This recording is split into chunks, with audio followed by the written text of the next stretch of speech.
Hey filmmakers, welcome back to another late night live stream. How are you guys doing?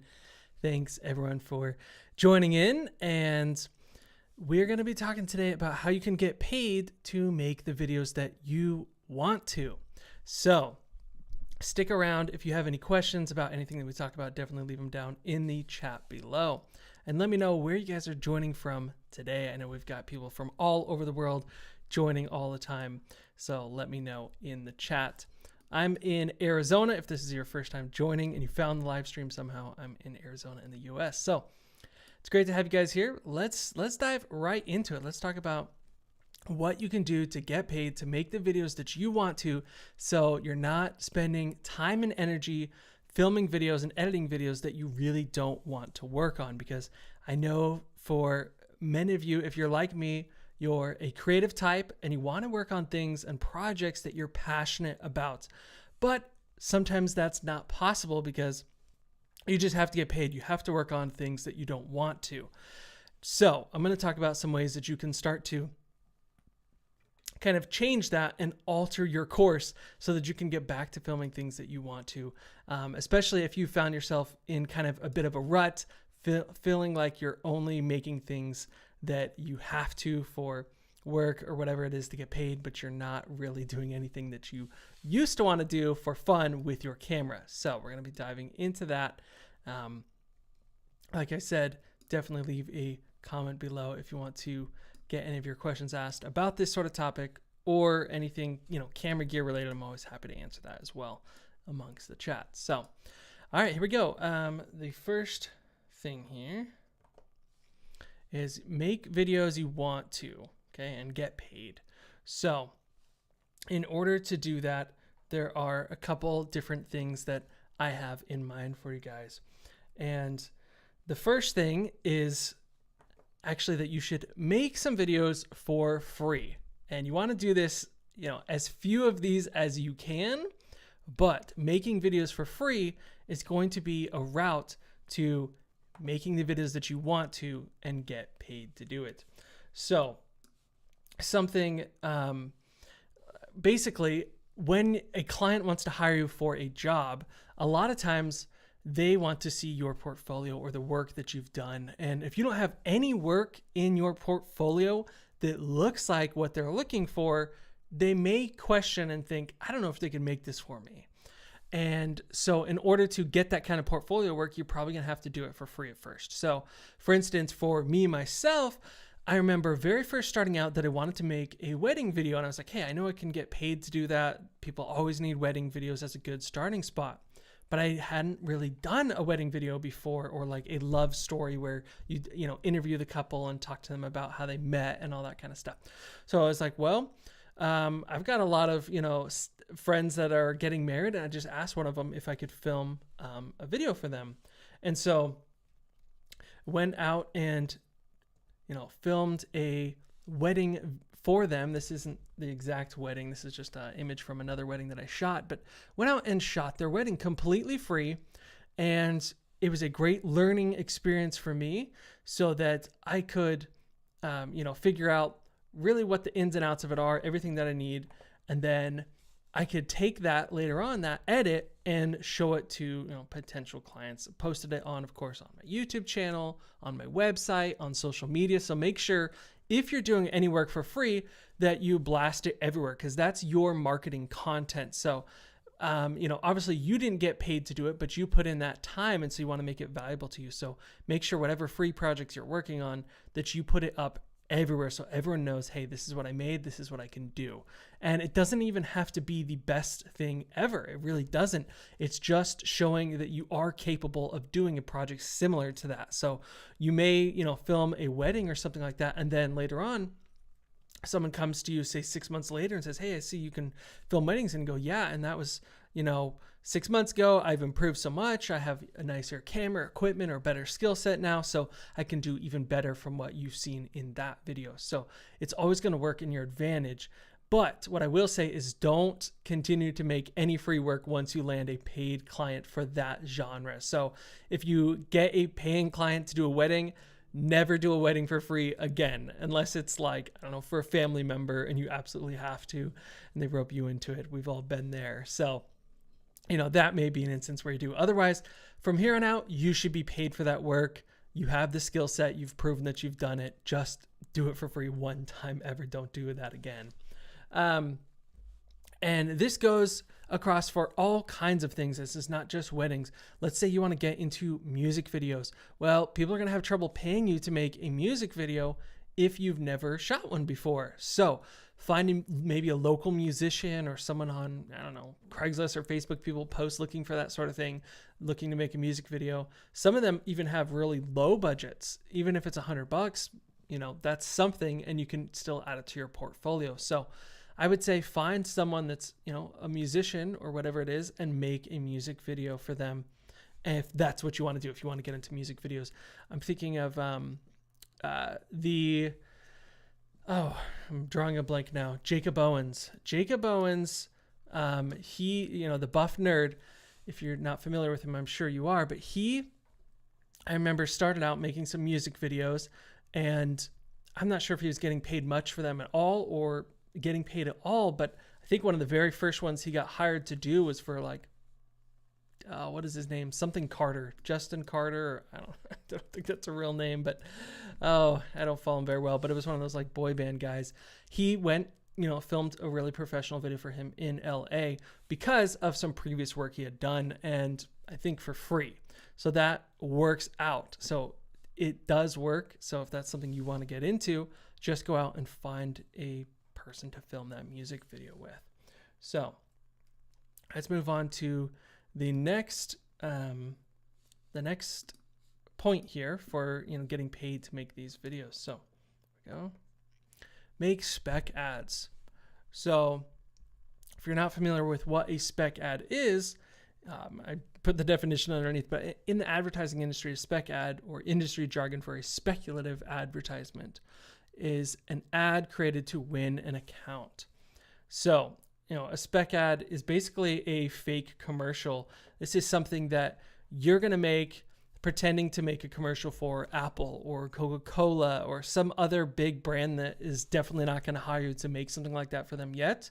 But if you make something really awesome, somehow that may come across their desk. They may see that on social media, say if it goes viral or something, people are like, man, this is the coolest, most creative like spec ad for Apple or whatever it is. And then you could get work like that in the future just based on what you've done. And this is really popular thing to do in the industry. I see guys like this do this all the time. Matteo Bertoli, I always mess up his name, but his YouTube channel, he makes a lot of spec ads that I've seen, and they look great. And I'm sure that he gets hired for other work based on those spec ads because, people look at that and they go, oh, I see his portfolio. He can do this kind of thing. I'm going to hire him to do that. Even though, people may look at it and see, okay, he didn't get paid to do that. They don't care. They just want to look at the results and they go, wow, this is great. I'm willing to pay him to do that. So if there's a certain brand or company you want to work with, maybe start making videos in that genre. So let's say you're really into like sports, like sportswear, like Nike or Adidas or something. Well, you can, make clothing commercials and that look really, really cool, really unique, that are going to be in those genres. And so maybe when the opportunity presents itself, and maybe you see a job like posting for just a specific commercial, because sometimes those come up on like filmmaking websites where they're looking for someone and they want your portfolio. Well, you can send them a video for their exact brand or a very similar brand to what they have and be like, yeah, here's work I've done that's very close to this. And then there's a good chance, a better chance you're going to get hired for that over someone else who hasn't done anything that ever looks like that, but is really good. So maybe you, as being someone that's more mid-level or even entry-level, you might get the job because they can already see that you can do that work as opposed to someone else that's never done anything like it. So doing spec ads is a really smart, good way to earn that kind of business. So I'll show you. Here is a little ad that I made with my friend, and it was for these actual scooters. Did it completely free. It's just for these cool electric scooters riding around town so that he could, rent them out and everything. And this wasn't necessarily a spec ad. It was a real ad, but I did it for free. And it turned into more work for me because one of his friends saw this little scooter ad that I had created and asked him, hey, who made that for you?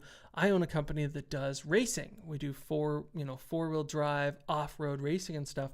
And I would love to get a videographer to film that sort of thing. And this looks pretty good. He's filming, driving around and that sort of thing. He must have some skill set to do that. So here's a screenshot from one of the videos I did with them. Just about a month later after I had made that, it already turned into business for me. So this was, off-roading out in the desert. We did a ton of really cool stuff, getting some insane air. And I actually got to go in the vehicle and go off-roading, and we did get air. And man, I'll tell you, it's that cool. When you see it in the movies, people getting air, it's actually that cool. It's insane. So really cool stuff. So that is a great way to get work, is just by making these kind of spec ads. And that led into even more work with them. So I started filming their drifting races. They would go out and do events where they were doing drifting down at the track. And so I had never done anything like this before. I'd never shot cars, off-roading or drifting or anything, but I made something similar in that genre of just something on wheels going around and getting cool shots of it. And that caught the potential client's eye. And they thought, hey, maybe he could do this. And now that is in my portfolio, I'm much more qualified to do similar car work like that in the future. So it does work. I'll show you another little spec ad that I made. This was for a sports drink, for Powerade. It could have been anything. But, we ran around. He was just jogging and, getting cool shots of someone working out. And then, of course, getting that nice, refreshing Powerade at the end. And, maybe I'll never make a commercial for Powerade, but another energy drink or sports drink might come along, or just beverage for that matter. And they go, oh, okay, I could see that. He can make this kind of stuff. I got the shots of the product and, the talent drinking it and all that. And this looks good. He could definitely do that for us, for our said drink or whatever it is. So just know that making these spec ads can lead to something definitely down the road. It's a great addition to your portfolio, and I highly recommend doing it. At first doing them, obviously spec ads, you're not going to get paid, but it could lead to some really great clients where you are getting paid. All right. So one of the next things here is that you've got to stop making videos that you hate. Now, this is kind of a hard one because you obviously have to get paid, but you don't want to get pigeonholed into making the wrong kind of videos, the videos that you don't want to make.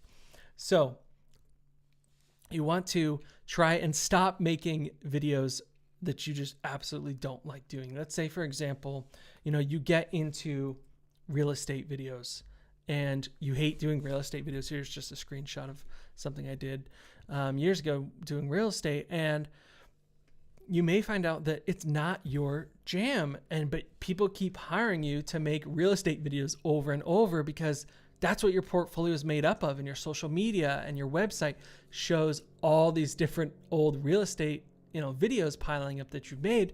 So you kind of become the real estate video guy. And just, this is an example. This could be for anything. You could be making, other business ads or live covering live events or something, and maybe that's what you kind of become known for, and then everyone just keeps hiring you for that and telling their other friends that are in the same industry or similar industry, and you keep getting hired for that because that's what you do. But really, you may be thinking, man, I don't want to do this at all. I want to make a documentary, or I want to work in television or advertising for products or something like that, not filming real estate videos. Well, obviously you've got to pay your bills. And if this is your full-time thing, you're probably going to have to keep doing those real estate videos or whatever the other video is to bring in that income, while also making things like I just talked about, like spec ads or, music videos or commercials, fake commercials, whatever it is, for other people until someone sees that and hires you to do that, and you can keep doing more of it. But if you want to be really cutthroat, you could just reject them. Hopefully you have another client or other work income. Let's say you're working full-time but doing videography on the side, that will pay for it. Then you could just become cutthroat and say, I'm not doing any more of these videos. I've done a bunch of music videos, or I've done a bunch of whatever it is, type of videos for a company, I'm just not going to take them anymore. And to me, it's not worth the money. I want to focus on these other types of videos. That's definitely a hard decision to make, but there have been definitely videos that I've just said, you know what, I'm not going to do this anymore. Even for the money, it's just not worth it. It's not worth my time. I want to make other kinds of videos. And so I've basically fired some of my own clients, just being like, yeah, basically just saying that I'm unavailable to do these videos anymore, but I have a referral for you. I have a friend or someone else, still having good customer service, saying, here's someone else that can do this work for you and they're going to do a great job. But, I've enjoyed working with you on these, but my time doing them has kind of passed. I'm working on other projects or endeavors. That's a little bit difficult to do, but it's definitely something that you may have to do at some point if you want to get out of a certain video genre.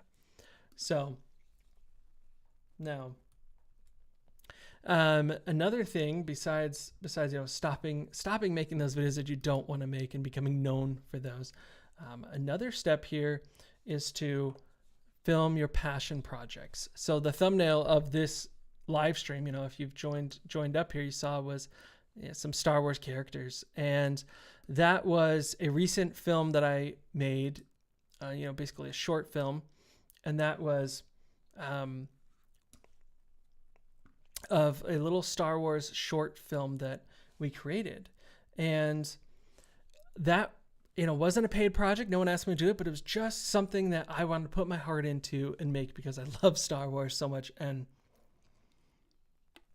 if you're like me, probably you might like Star Wars too, or whatever it is. But I wanted to create that, and I don't know what it's going to lead to. It may not lead to anything. I mean, the chances of me, working on a Lucasfilm project at ILM or whatever it is, not very good, right? But showing that sort of narrative work could lead to something else where it's like, hey, we can bring you onto this team doing whatever it may be, helping out on this low budget film or whatever. I saw your work on that. I see that you understand narrative work, that sort of thing. So if you want to get into narrative based films or television and that sort of thing, it's a good idea to spend some time making videos that are not corporate work or not, any sort of client work or advertisements. It's a good idea to make some of your own narrative stuff. So for example, I started this series a few years ago called Skyward. You guys may have seen some of them. They're just little short films, basically about, kind of cliche, but, aliens invading planet Earth. And so, but they were just a ton of fun to make with my friends, and total passion project.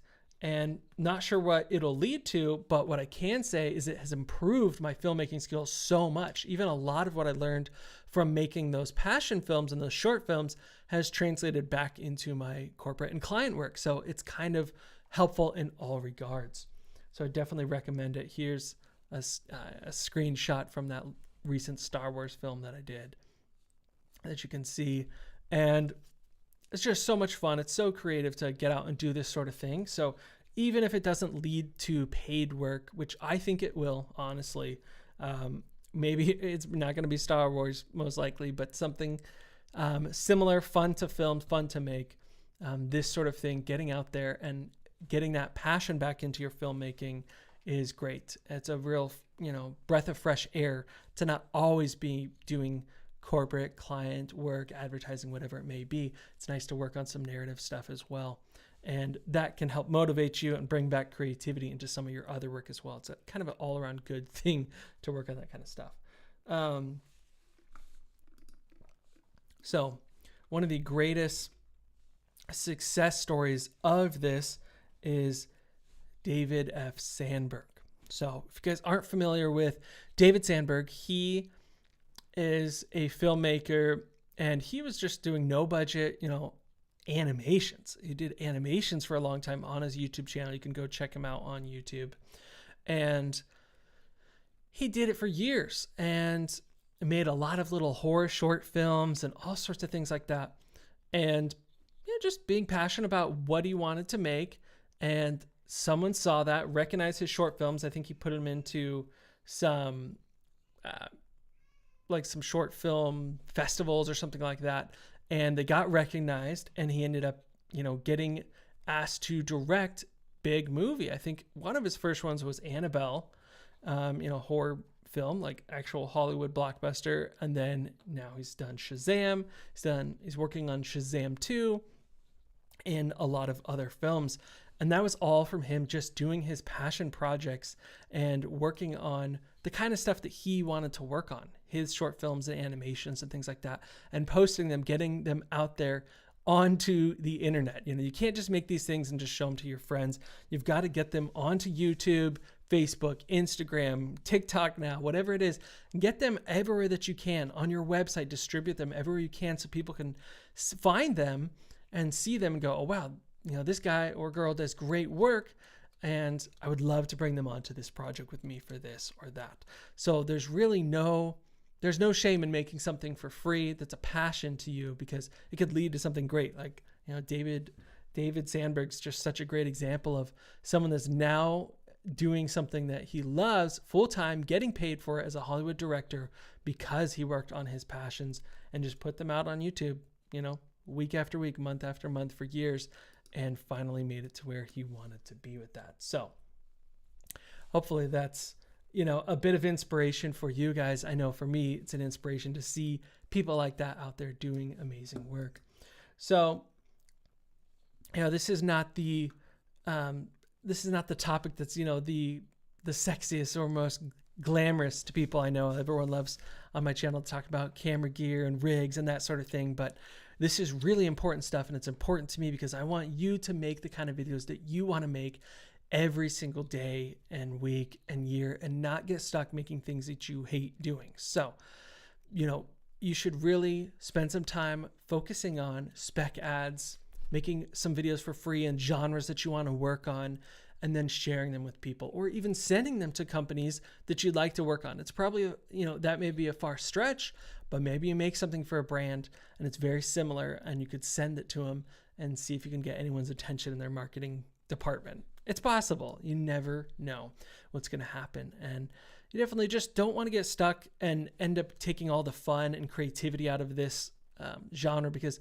doing videography, filmmaking, cinematography, whatever it is a lot of fun, and it should be really creative, but you can get the soul sucked out of it doing the same kind of draining work over and over, especially if you're just doing work for clients to get paid that you don't care about. So mixing in this sort of work will help you find work that you enjoy doing and get paid to do. And I can, attest to that from my own work, from my own experience, that I've been able to do a lot of work that I enjoy doing because of other stuff I worked on that I just did for fun.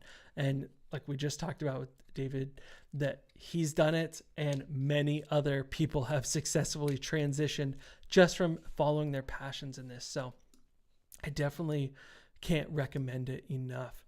And honestly, there's not a ton of other topics for me to hit on this. I kind of think I covered all the stuff I want to talk about, getting paid to make the videos that you want. Those are some of the techniques you can do. And if you guys have any questions, leave them in the chat below. If you're watching this on the live replay, leave it down in the chat and I'll comment back to you guys. I really appreciate everyone that has joined the live stream tonight. I know it's a random time on a Sunday night, so not as many people are going to be up, but the Super Bowl is going right now. I think. I don't even watch. I miss the Super Bowl. I miss the Olympics. I don't know. I don't really watch, but I guess that's probably going on right now, distracting people. Anyways, if you guys enjoyed this live stream, make sure that you hit like, and if somehow you're watching this and you're not subscribed, please subscribe. And guys, I will catch you in the next video.